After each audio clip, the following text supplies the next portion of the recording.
Buenos días, bienvenidos a la Sociedad General de Autores y Editores. Soy Carlos López, secretario general de esta casa. Como digo, bienvenidos. Hoy vamos a dar inicio a una serie de conferencias que llamamos Masterclass, que se van a prolongar a lo largo de este, vamos a decir, año escolar, por decirlo de alguna manera. Es la quinta edición de las Masterclass que realizamos conjuntamente con la Organización Mundial de la Propiedad Intelectual, con la OMPI. Tenemos la enorme fortuna de contar con la colaboración y participación ya de 4 universidades: la Universidad Autónoma de Madrid, mi universidad, la Universidad Carlos III, la Universidad Pontificia de Comillas y la Universidad de Alicante. A lo largo de todas estas conferencias van a desfilar por aquí importantes y prestigiosos expertos en el mundo del derecho de propiedad intelectual. Expertos procedentes del mundo de la universidad, del mundo del sector privado, también de la propia Organización Mundial de la Propiedad Intelectual, de las instituciones europeas y también del mundo de los usuarios. La sociedad no cierra las puertas a que... Ponerlo más cerca.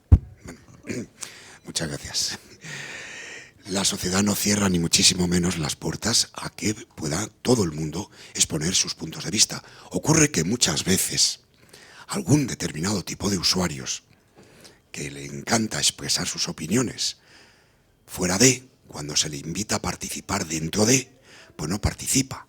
Nunca se sabe por qué. Entonces, como los malos equipos de fútbol que golean, o los grandes futbolistas, estos que meten muchos goles, pero a equipos de tercera. Y cuando toca jugar en división de honor, pues se vienen un poquito atrás.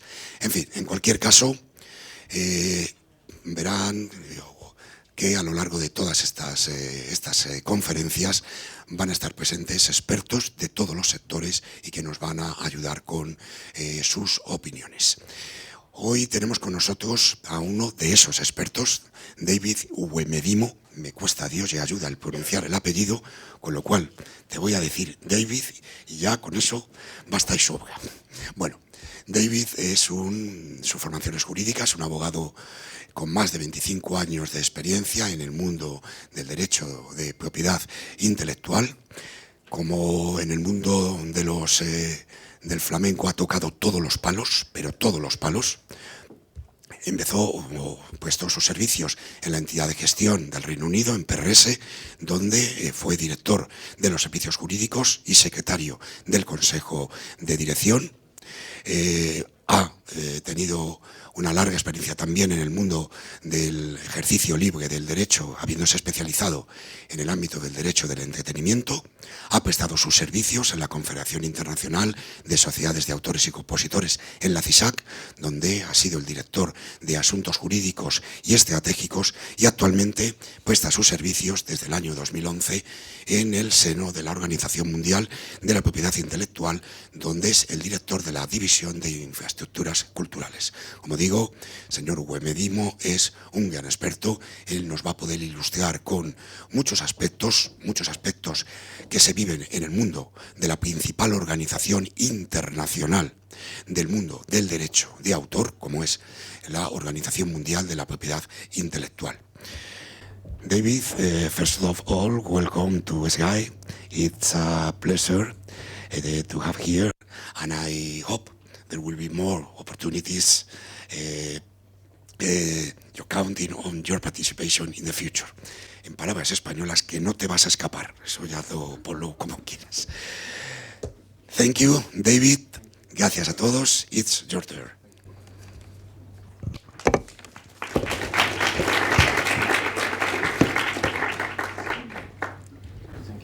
Thank you so much, Carlos, for those words of introduction, and good morning, ladies and gentlemen. Nice to see a full audience. I don't know, does anybody have 10 euros on them? Any money? Nobody has any money? In that case, I'll have... okay. Let's see. That means, look, I may have some money myself, if I may. Since nobody has money, I'll have to use my own money. So... So I have 10 euros here. That's okay, I'll use mine. So I would like some volunteers, if I may. You look like a nice gentleman. Can I have you to come up here for a minute? Now, if you can put your hand out straight. That's right, one hand like this. And what I want you to do is to put this between your fingers, and I want you to catch it. That's cheating. That's cheating. You're supposed to have it apart, like this. Keep your hands like this, good. You're supposed to catch it like this. Okay. Try again. Last time. Up. So, not very successful. Let's have a lady. Wait, yes, please. Stay there, please, if you may. Stay there. Let's see if you are successful. So you need to keep your fingers apart, and you need to try to catch it. And when I let go, your fingers. Still not possible. What we'll do is we'll have a third chance. Everybody looking away. May we have you, please? Can you come up? And now, if you would try the same thing, hopefully you will be a little bit more successful. So watch the money. Don't look at me. You'll have more chance if you look at the money, and you have to concentrate. And if you are very careful, so not possible on an individual basis. Now let us see all of you together. Put all your hands, two together. You can use your other hands as well if you want. Yeah. Okay. Ready? Still not possible. Not. It doesn't always work, huh? But let's try one more time. Yeah. Ready? 2, 3. Good. Excellent. Well done.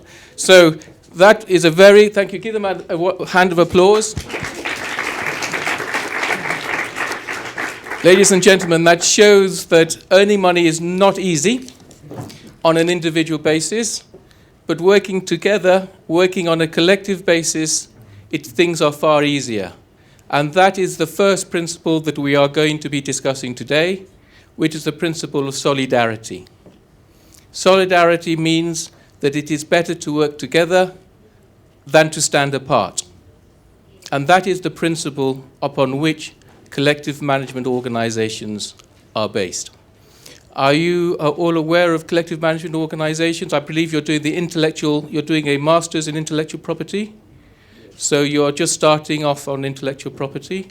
I guess not so clear about collective management, is that correct? So what I will do is I'll put my money away before somebody takes that. And I will explain from the beginning why collective management is important. It's important because that is how the creator can receive money for his creativity. As you are aware, I'm sure, that under copyright laws around the world, the creator or the original creator is given certain rights. The creator is given the right to broadcast a work, to perform it in public, to reproduce it, and to do all sorts of things in relation to his creativity. For the sake of convenience, that creator gives rights to national societies. So, for example, here in Spain, for music, you would have SCAI, the organization responsible for this great masterclass with Instituto Autor.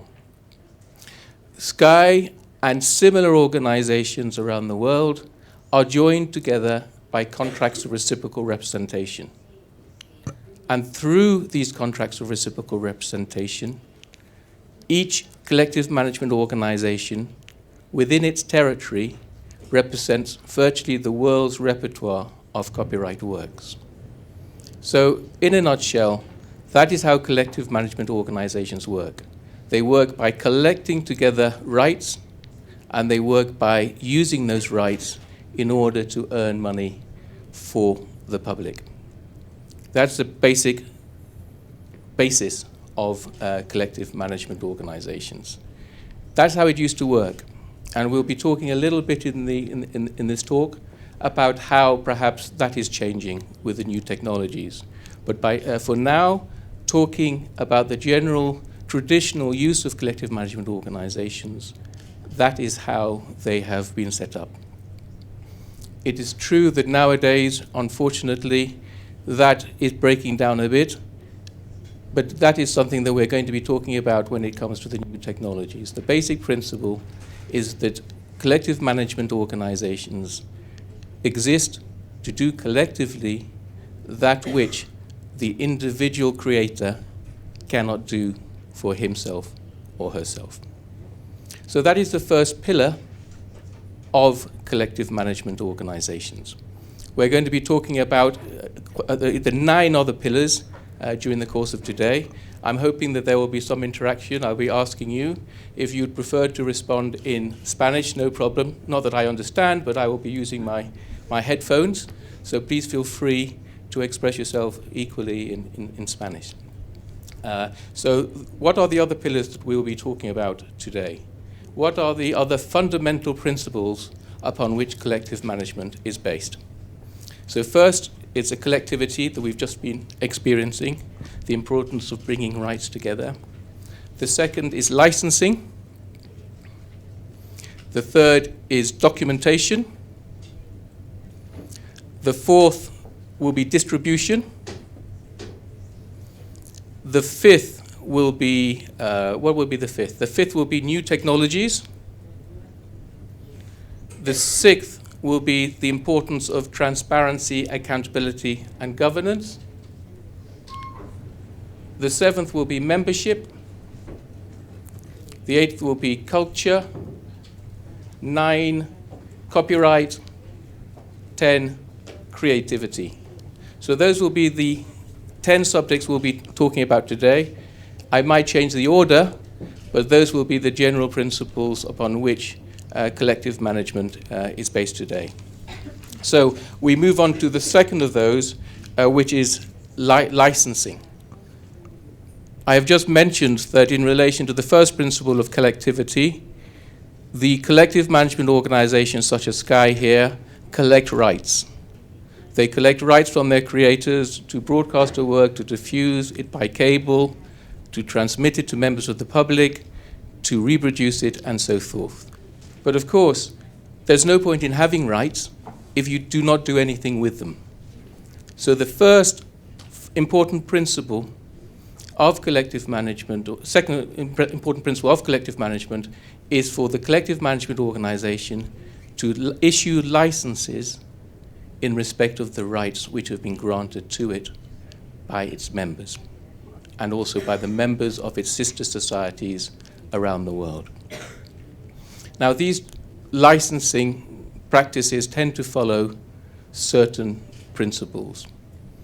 These are in the process of evolution, but on a general basis, the licenses are issued on the basis of a blanket license. Would anyone know what a blanket license is? Has anyone got any ideas about what exactly constitutes a blanket license? I don't know what that would be in Spanish, a blanket license. I'm sure the interpreters will help us with that. So a blanket license basically means a license to allow a user to perform each and every work within the repertoire of a collective management organization. So I've mentioned earlier on that the rights have been gathered together. These rights together, the millions and millions of rights that organizations like Sky have, are then issued in terms of a license to users of the repertoire of the collective management organization. So, for example, the famous Orange, I think, I'm sure Orange have a license from Sky here. Orange, one of the new players in the music field, use music. They need a license. They come to Sky, and Sky grants a license to Orange. Is that a principle that generally understands? So rights come into the society, and then the society issues licenses in respect of those rights. Are those principles clear? Not a yes, no, some slightly. Good, thank you. So, are there any creators in the room? Is anybody who writes music or who writes poems? Some of you must write love poems. No, nobody writes. Nobody's going to admit it. Well, actually, you're all creators. Actually, anybody who writes, everybody writing something down is actually creating something. So actually, all of us are creators. It's just that some of us maybe make more money from our creativity than others are able to do. But let us just suppose, sir, you here, let us just suppose that you are a creator of music. So you create a song composed of music and lyrics. How do you think that with that song you can make money if you are based in Madrid? How is it possible for you as an individual creator to make money? Not easy. I better I'll get my headphones just in case you want to speak in Spanish. Thank you.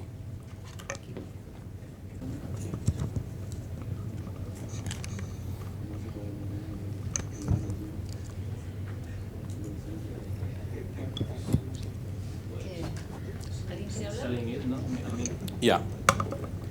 So you need to.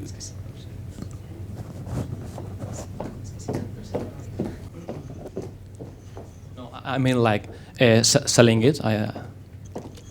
Absolutely. In order to make money, of course, you have to sell it. But in order to sell it, how do you go about selling it? If you are here and your work is being used, for example, in Mexico, how are you actually going to make any money? Maybe you? Have you got any idea as to how you might go about that? Yes, I think that you need to provide a license, to give a license to someone who is like everywhere in the world. Exactly. Because you cannot be in every places. So you need help in that function. Thank you very much. And that is exactly the central principle that we're talking about now, the second point of collective management. You cannot be everywhere in the world. Especially if you're a creator, you're here in Madrid, you're writing love poems to your loved ones, etc., you're busy. So you have to give those rights to somebody else in order to do it on your behalf. You have to issue a license. And that is the core and the important principle of collective management organizations. Other people issue licenses on your behalf, and you receive money for the use of those works. So that is it. That is the principle of licensing from the point of view of the creator. What about the principle of licensing from the point of view of the user? Does anybody here use copyright works? Now, I'm sure that most of you will be using copyright works. Nobody's admitting that either. I'm sure, thank you. And I'm sure you all do it lawfully. But the point that needs to be made is, suppose that you are a big operator like Orange. How is Orange going to receive the rights to exploit a song? How does that go about? How is it going to happen? What is the advantage of, madam?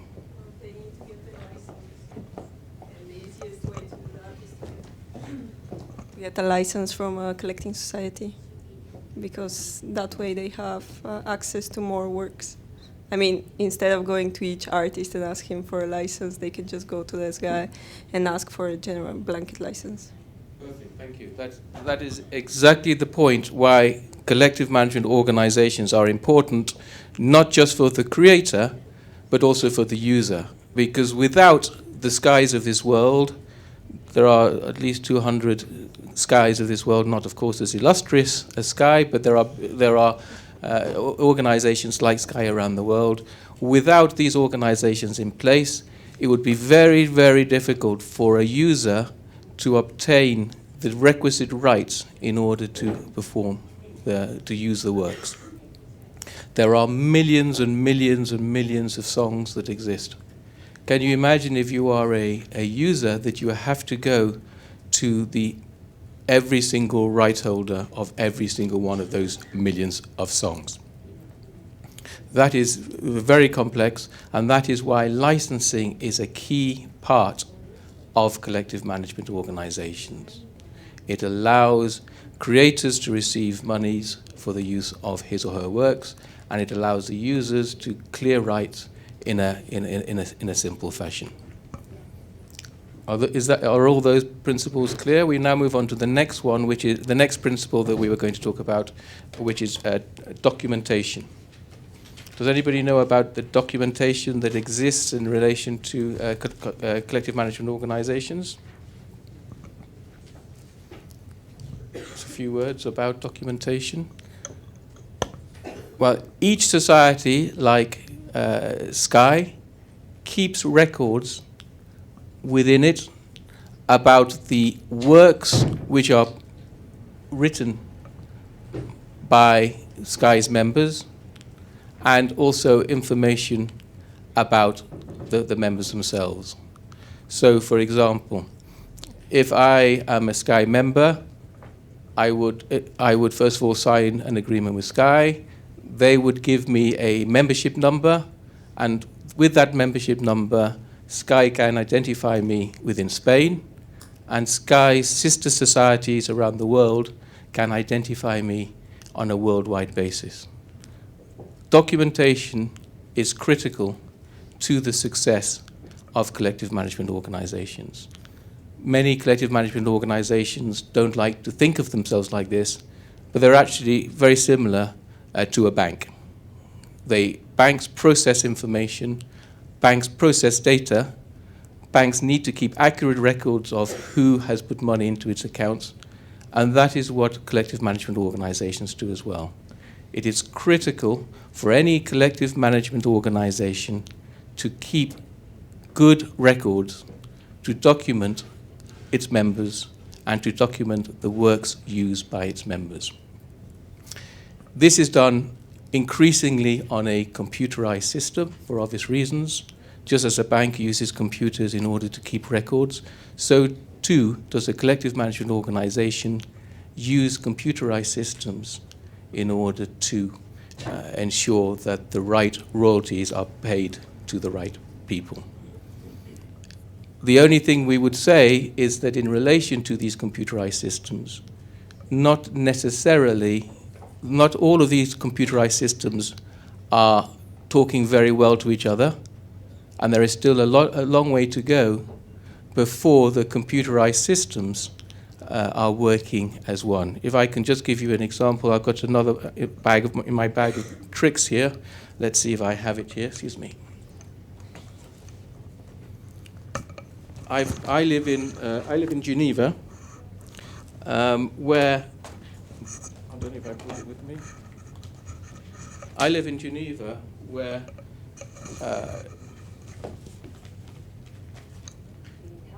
oh, that's okay. I live in Geneva, where I need this in order to use my computer. This is because my computer has got this on it, which is a UK plug, because I happen to buy my computer in the UK. So in order to use my computer in Geneva, I have to add this onto my computer in order to make it work. There are thousands of different, as you will see from here. Everywhere I go, because I do a lot of traveling in my job, I go to Africa, America, Latin America, etc. Everywhere I go, there is a different plug. And so what we need is a system that brings all of these together and allows them to be interoperable. That's what we have as a problem in relation to documentation for collective management organizations.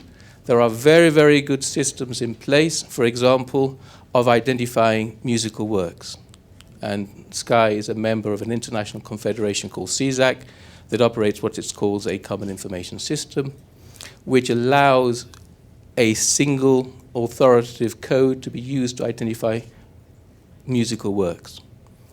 But as you well know, because you all, I presume, use the internet for the purpose of entertainment, the internet is full of different rights. You have rights relating to literary works, dramatic works, musical works, artistic works, films, sound recordings, broadcasts, cable programs. Everybody has rights on the internet.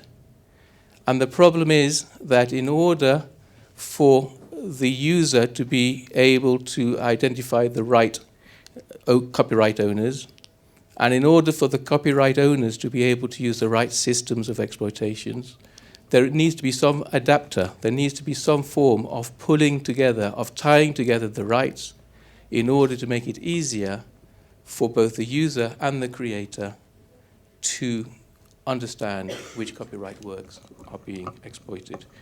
It is really amazing. I guess not many of you own houses yet. I'm not sure. Maybe some of you do. Got to put this down here. Thanks.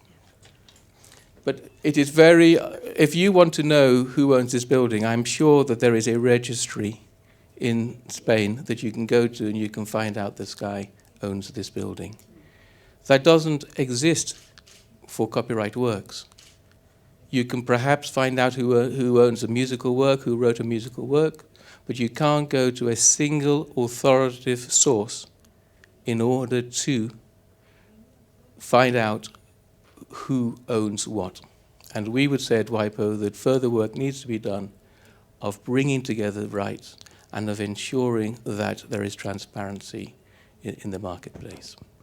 So, please. Couldn't this be like the responsibility of WIPO? Couldn't this be a responsibility of WIPO? Because it's like World International Organization, they should bring all the CMOs together. A lady after my heart. She needs to be working at WIPO.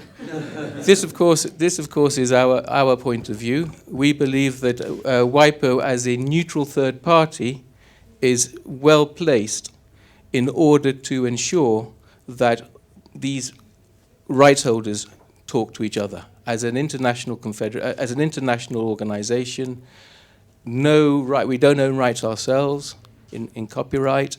We believe that we do have a role to play in this, but at the same time, we fully recognize that copyright is a private right. So we need to bring on board private rights holders, because at the end of the day, it is their rights that are being exploited.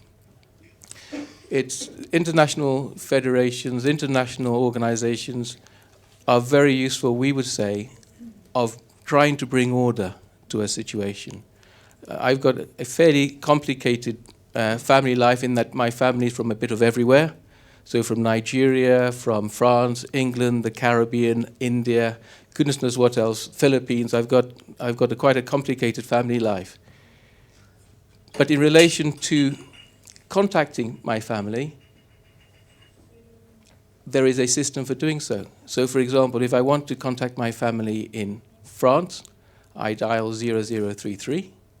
If I want to contact my family in Nigeria, I dial 00234, the UK 0044, and all of this means that because there is in place an international system, my telephone is able to recognize that whether I'm dialing in Spain or whether I'm dialing in France or in South Africa, if I want to talk to my brother in London, then I do so by dialing 0044. And that's what we say that we as WIPO can do. We can try to bring some sort of order to try to make sure that there is compatibility and to try to make sure that the works of one collective management organization are readable by the works of another. Yes, these systems exist already, but they exist within the categories of copyright works. So they exist, for example, for musical works, they exist for sound recordings, they exist for films. What we at WIPO believe that we can do, we can play a role in bringing together, so that if you are, for example, watching a film on Netflix, do you have Netflix here? Oh, what a shame. It's coming. I don't work for Netflix, but nevertheless I can certify it really is a very good service. But when you're watching a film on Netflix, just think how many different rights are involved in a film. If you're watching House of Cards, which is that Netflix? I think that's Netflix, House of Cards. Everybody seems to know this. I'm not sure how you know this if you haven't, but anyway. Oh, you can see it in Canal Plus. Okay, good. So if you have a house of cards, for example, you have the script writer, you have the person who did the sound recording, you have the music for the score. There are so many different rights involved. How do you bring that together? You need an international documentation system. And as this clever young lady said, we believe at WIPO that there is a role for us in that. So if I may, are there any other questions in relation to documentation?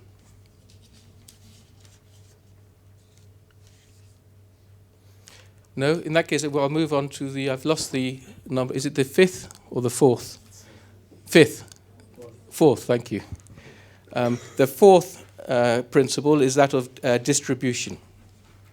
So at regular intervals, collective management organizations will use their powerful databases to document, to analyze the use of music.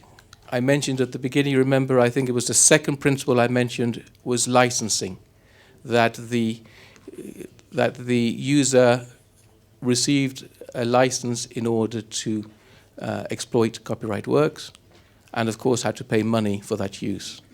But another very, very important obligation that exists within licenses is the obligation to inform the collective management organization which works it is exploited. So, for example, when Netflix comes here, and when Netflix exploits, performs, transmits by cable House of Cards, the Netflix will need to inform Sky that it has been exploiting that particular work. And Sky, with that information, will analyze that information, will compare it against its database, will find out which musical works were performed, communicated to the public within the House of Cards, and will therefore distribute the royalties which it has received for the score in the House of Cards to the rights holders of the music. Is that clear? So it's licensing, documentation, distribution. You bring in the money, Adriana.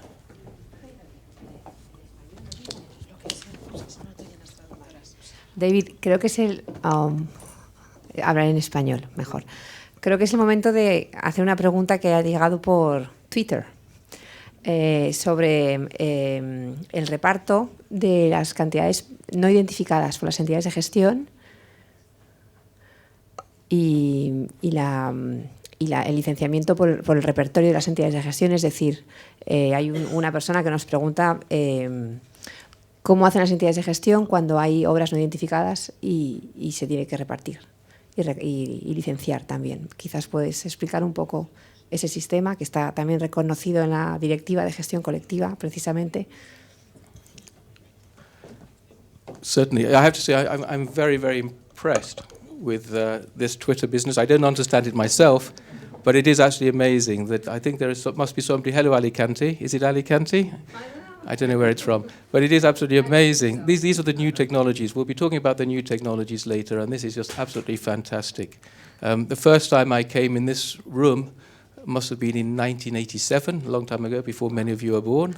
And the difference between coming in this room and learning about Twitter, and then it's a completely different world, but it's a very, very exciting world, and I'm very pleased to be part of it. If I can just, to answer the question in particular, that is a very, very good point. What societies do is they issue licenses in respect of works within their repertoire, generally. So let us take musical works. I've already explained that there is a process by which Sky takes rights from its members. Sky also takes rights from its sister societies around the world. And through this contractual network, it builds up the repertoire of virtually the world's repertoire of copyright works. But there the emphasis is on virtually. And maybe I would need to defer to some Sky people for what they do here. But the general principle is that is what the license is for. You cannot issue a license for works which do not fall within your repertoire. So if it's not within your repertoire, then you cannot issue a license. The license generally is for those works that are in your repertoire. It goes without saying that anybody whose works are exploited to any significant extent will almost inevitably be a member of Sky or one of Sky's sister societies around the world in relation to the works administered by Sky. But generally, that means that, yes, Sky is able to give a license, but that license is only for its repertoire. It is not for works which are not within its repertoire. So if there is a work that is exploited, and if there is a creator that does not wish to belong to Sky, then that creator can issue a license on his or her own behalf. You are not obliged to join Sky, I don't believe. There's no obligation under Spanish law. But if you are sensible, you will do so if you're a creator, because otherwise the chances of, as we explained at the beginning, the chances of receiving money for the exploitation of your works are very, very slim. So, yes, there are provisions coming through about orphaned works and the like, but probably in 45 minutes I won't go into the detail of all that.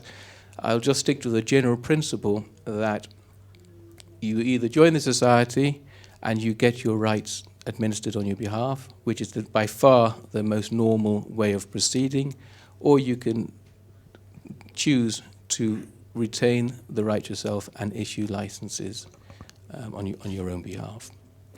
I hope that answers that particular question. So in relation to distribution, are there any other questions in relation to distribution? If not, I'll move on to the next one. I'm getting these slightly out of order. I'll deal with membership now, if I may. And this is a fifth principle of collective management organizations, the importance of members. Now, members are, I would say, the secret weapon of a collective management organization. Members are the composers themselves, the creators, are the people who are able to advocate and to explain the importance of collective management organizations on a practical basis. I can stand up here in a suit, or at least almost in a suit, at least with a tie on, and explain the importance of collective management organizations. But it's the members themselves who can really explain, give that message over from the heart. So it is critical for societies to make sure that they look after their members. Members are the collective management organization is the sum total of its constituent parts, and it is critical for them to ensure that they look after their members. I don't know whether there's any questions on that. So very briefly, then I will go on to the next question, which is the next issue, which is transparency, accountability, and governance. If I may, I'm going to pull out from my box of tricks again. Let me just try to get hold of some stuff, and let me get hold of some of the stuff here. Oh, this is the adapter, another part of the adapter. So what do all these things?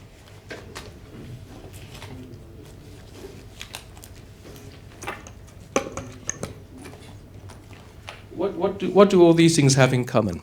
So here we have a boarding pass. Here we have a passport. Here we have this looks like an old ticket label. Anything surrounding us. Adriana's phone. Broken. Okay, I'll give this way round. That's Adriana's phone. What do all these things have in common? What is the basic thing that they have in common?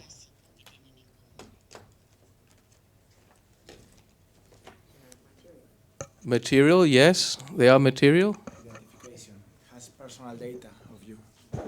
I think so that you can identify someone with all those documents because you have personal data in your mobile phone, in your passport, in your boarding card. Good, excellent. That's exactly the right answer.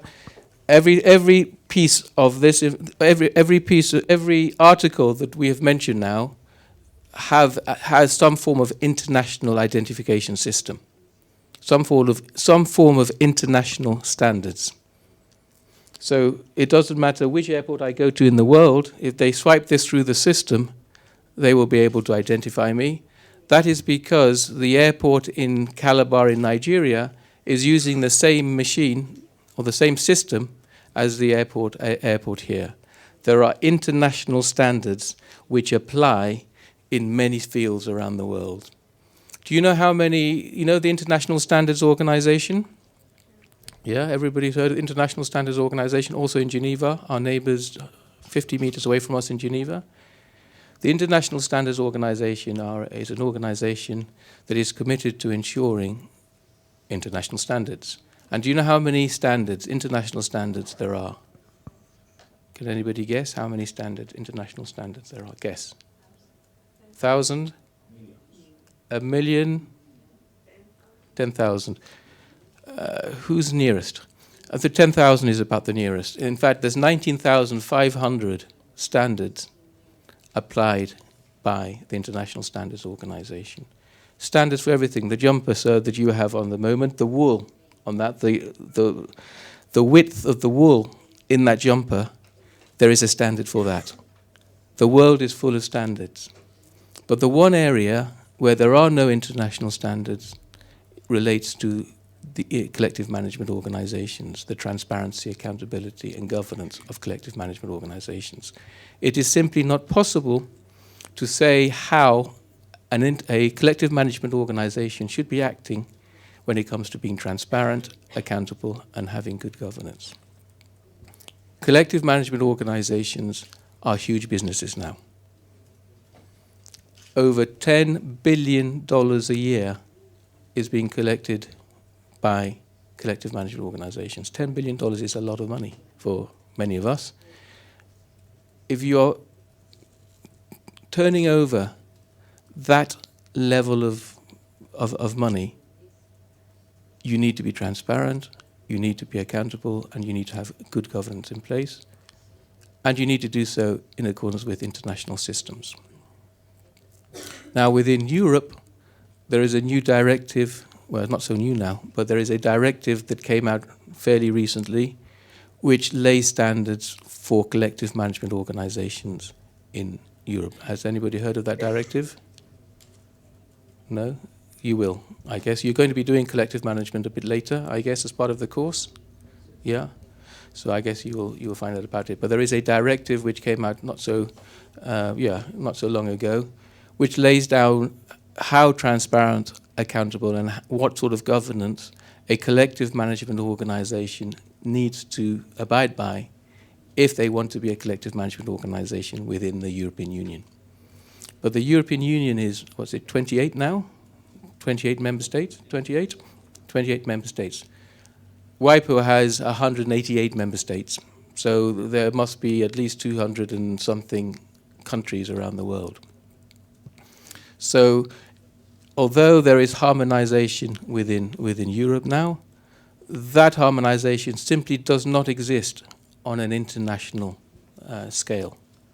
And so what we say is that as WIPO, as the World Intellectual Property Organization, we believe that we have a role in trying to standardize transparency, trying to standardize accountability, and trying to standardize levels of good governance. Now, around the world, I have visited many collective management organizations in many different territories. And I have seen some first-rate collective management organizations, and I've seen some perhaps not so good collective management organizations. But it is very, very difficult to judge what is a good collective management organization, what is a bad collective management organization, simply because these international standards don't exist. So we would say that an important pillar of collective management is the need to introduce an international quality assurance standard by which you, as members of the public, users, rights holders, can judge the efficiency of the collective management organization within its territory.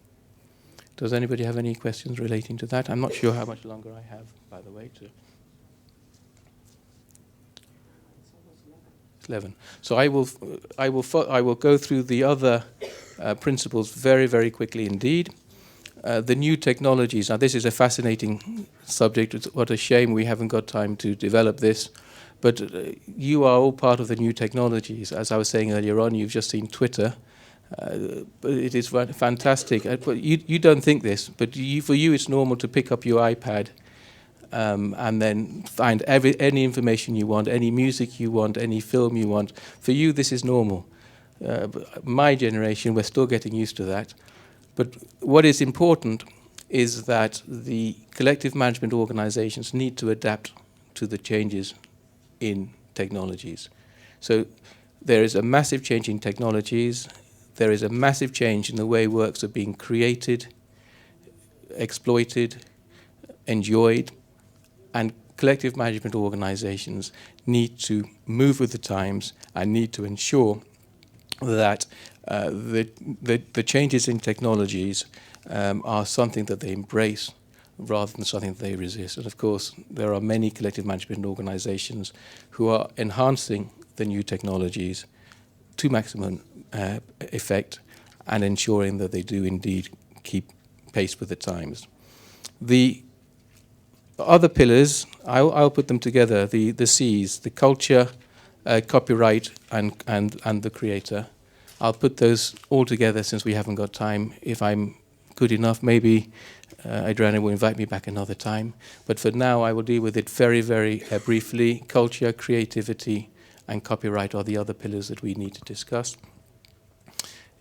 It is absolutely critical when one talks about collective management organizations to realize that they're actually cultural institutions as well.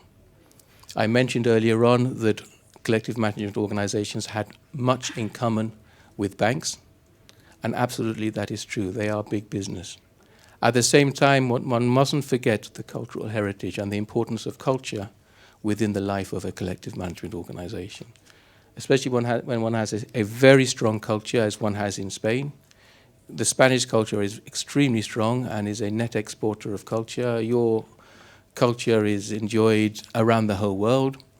It is absolutely critical that we recognize, we as a World Intellectual Property Organization, recognize the importance of culture within the lives of the importance of culture within the lives of collective management organizations.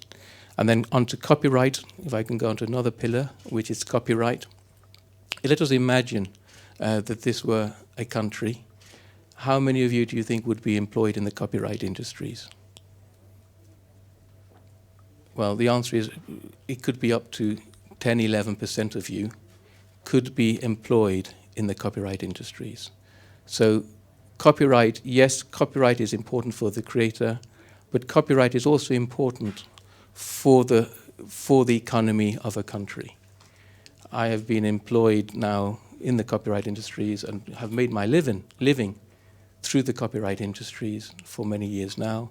And so it is very important to recognize that copyright is important not just for the creator, but also for generating wealth for a country, generating jobs, generating GDP.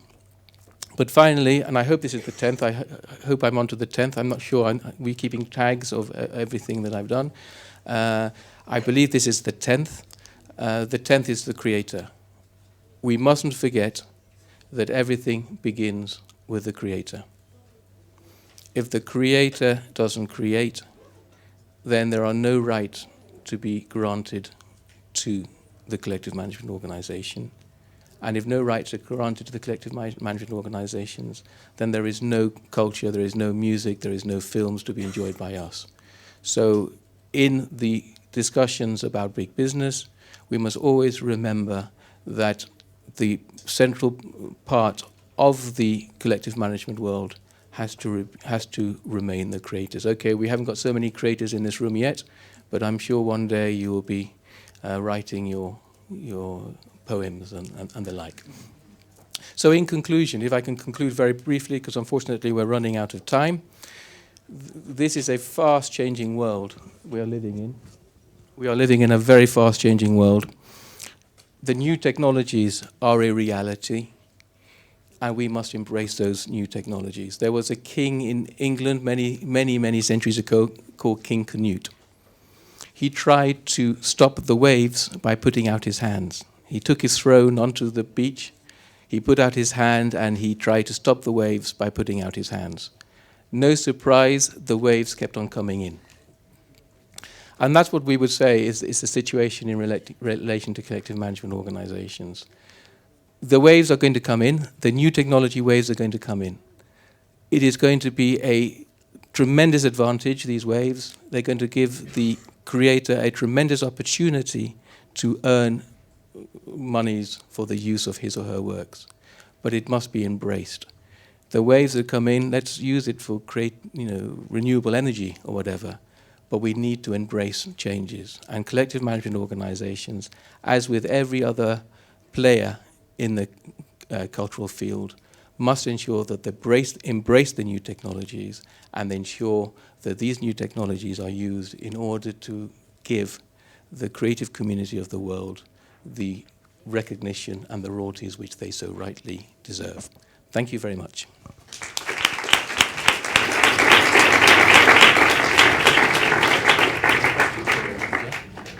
If you have any questions, then by all means, please.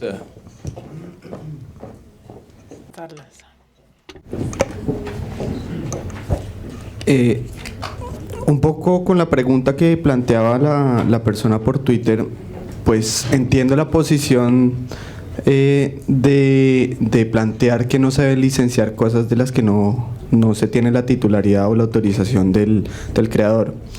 Opino que en la práctica, cuando se hace un licenciamiento global por parte de las sociedades de gestión colectiva, eso se vuelve inviable en la práctica. Pues es una consideración personal. Pero entrando ya a la pregunta, quería saber su opinión frente a la obligatoriedad de la gestión colectiva. ¿Cree que es necesaria, dependiendo de los tipos de derechos? ¿Cómo ven ese tema?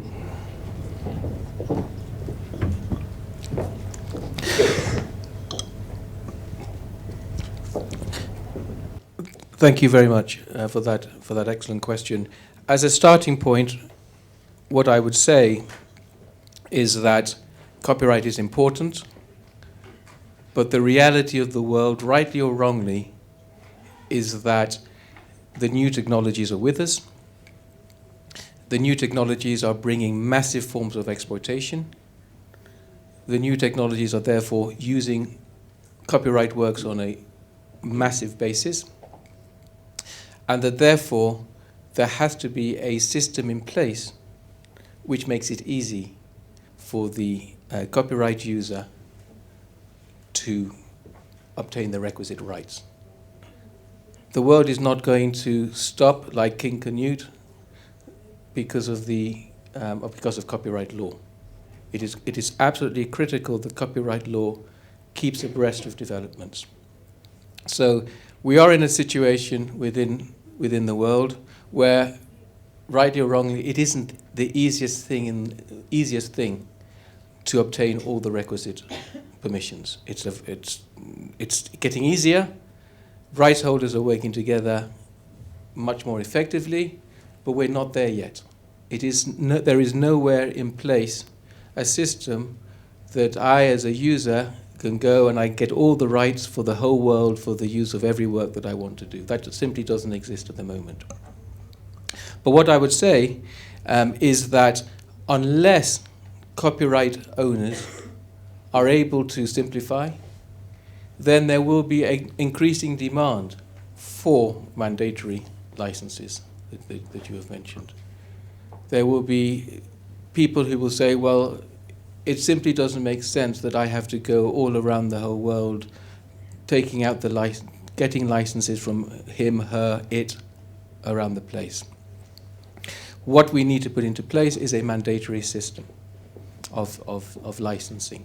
So there are growing demands for mandatory licensing systems, and there are in place around the world statutory extended licensing systems, extended copyright licensing systems. So they do exist around the world, and there is growing pressure to increase them in more forms of use, simply because of the difficulties which copyright users are experiencing sometimes in clearing the necessary rights.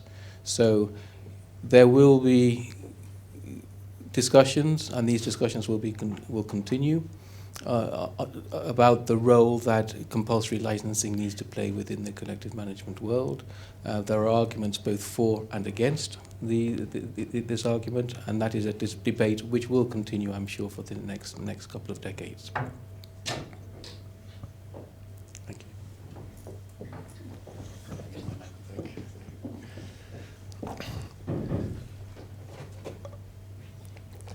Muchas gracias, David. Tengo dos preguntas.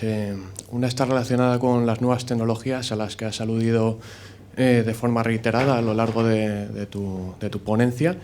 Quería preguntarte, bajo tu punto de vista, ¿cuál es el grado de satisfacción en la implementación de estas nuevas tecnologías por parte de las entidades de gestión? Si crees que se está haciendo un uso adecuado o directamente si se está haciendo un uso de ellas, aunque bien es sabido que son necesarias.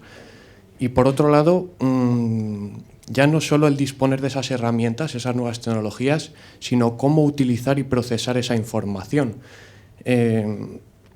¿Crees que puede haber, en términos políticos, alguna aversión por parte de una parte de los miembros de entidades de gestión que están contentos con el actual funcionamiento de los sistemas de reparto y que puedan tener ciertas reticencias al uso de estas nuevas tecnologías por sentir que estas nuevas llegadas de información puedan suponer un freno a la actual distribución de derechos, ¿no?, que ahora mismo están recibiendo? Si crees que pueden existir colisiones políticas en esta implementación de nuevas tecnologías.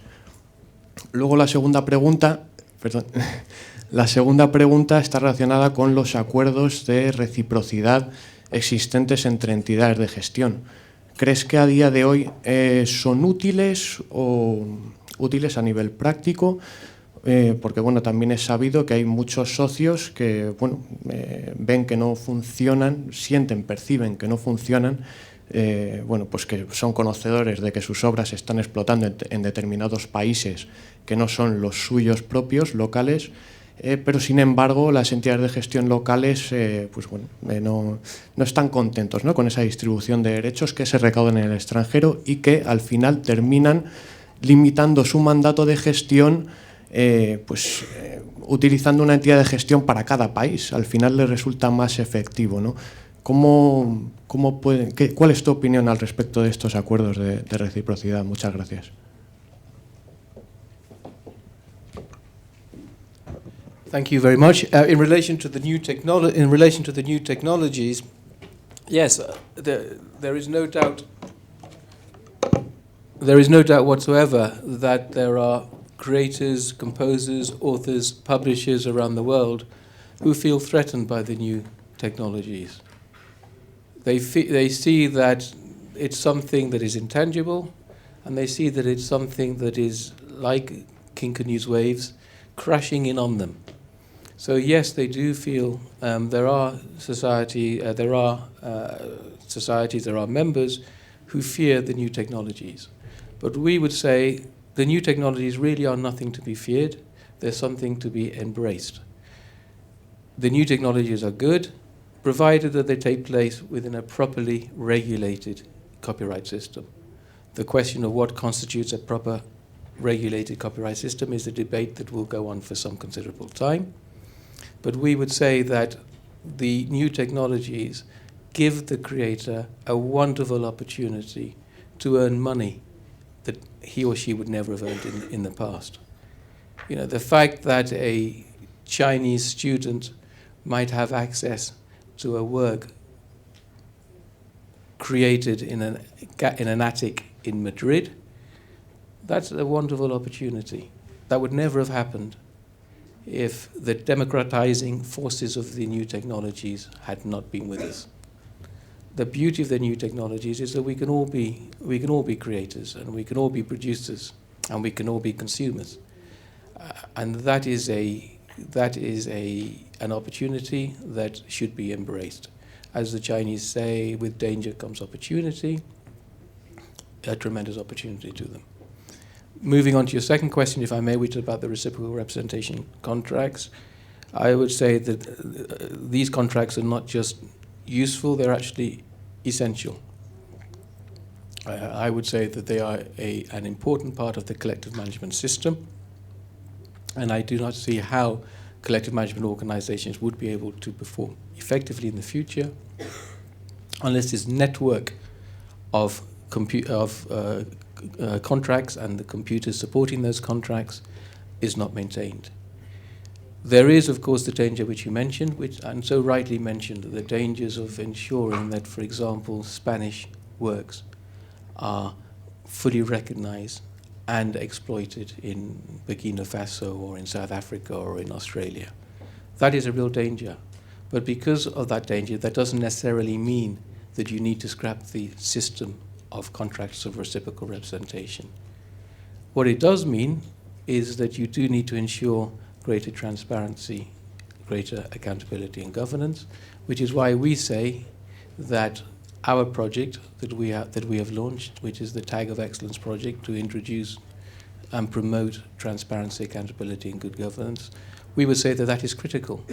Because if you can create international standards of transparency, if you can create international standards of accountability, if you can create international standards of good governance, then you have yardstick by which you can judge other people, other organizations, and you have a system by which you can ensure that your royalties are properly collected abroad and passed on to you for distribution to your members.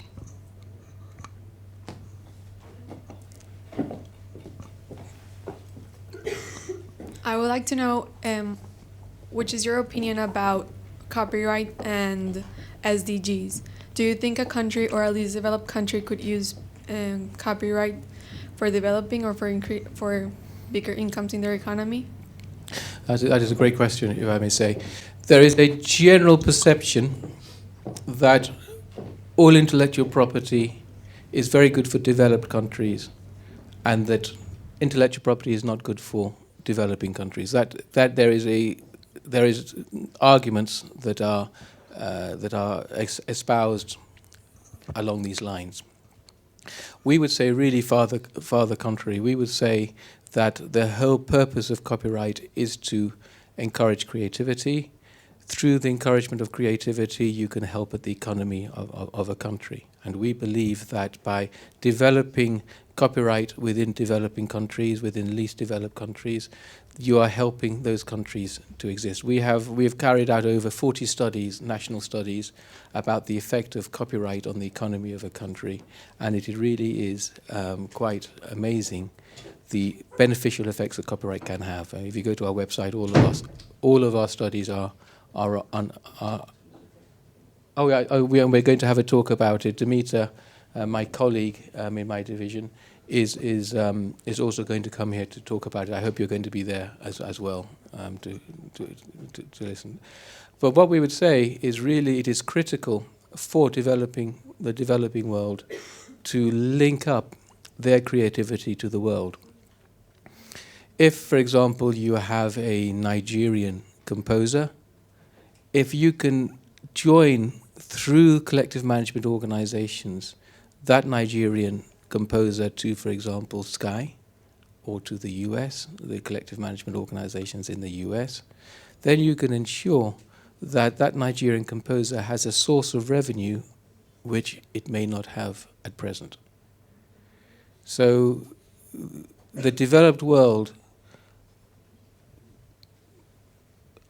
is responsible for the vast majority of the generation of royalties. So of that 10 billion that is collected around the world, the vast majority of that 10 billion is being collected in Spain or in the US or in Japan and the like. If you can get the Nigerian composer into that system, then when the Nigerian composer's works is being exploited in a karaoke bar in Tokyo, then we can ensure that that money is passed through to the Nigerian.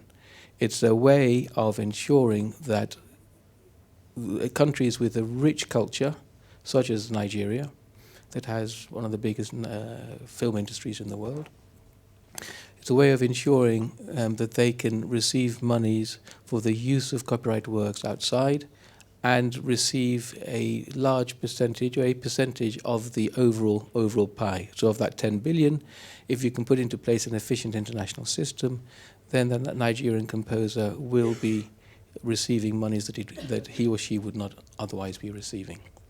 So it is absolutely critical for developing countries and for least developed countries for them to be linked into the international copyright network.